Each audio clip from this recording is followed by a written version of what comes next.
Pasukan pertahanan Israel atau IDF kembali masuk jebakan Brigade Al-Qassam, sayap militer Hamas, saat berupaya menyerbu barat Rafah. Mereka berhasil diledakkan seusai digiring ke dalam ladang ranjau berpeledak berat yang dibuat Hamas.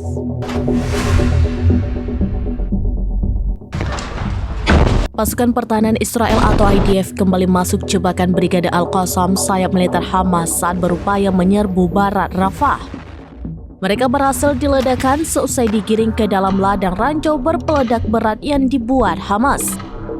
Akibatnya tubuh sejumlah tentara Israel itu hancur dan tewas di lokasi. Dilansir dari Al-Mayadin pada Jumat 21 Juni 2024, hal itu telah dibenarkan oleh Brigade Al-Qassam. Menurut Brigade Al-Qassam, pasukannya menciptakan ladang ranjau dengan bahan peledak berat yang ditanam di bawah lorong di lingkungan Tal Al-Sultan Barat Rafah.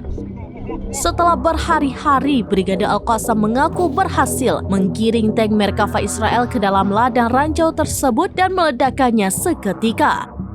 Akibat serangan itu, tank Merkava dan tentara Israel tewas menggenaskan. Proses evakuasi sisa-sisa potongan tubuh tentara Israel dan puing-puing tank pun memakan waktu yang lama.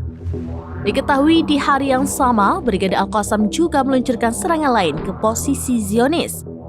Di antaranya, Brigade Al-Qassam mengebom situs militer Mata Ketiga, meledakkan 2 tank Merkava di Rafah, serta menembak tentara Israel yang berupaya kabur dari jarak 0 km.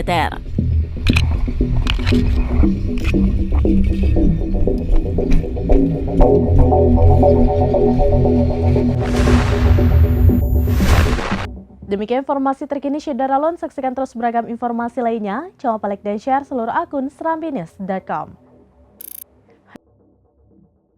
Download Tribun X sekarang, menghadirkan lokal menjadi Indonesia.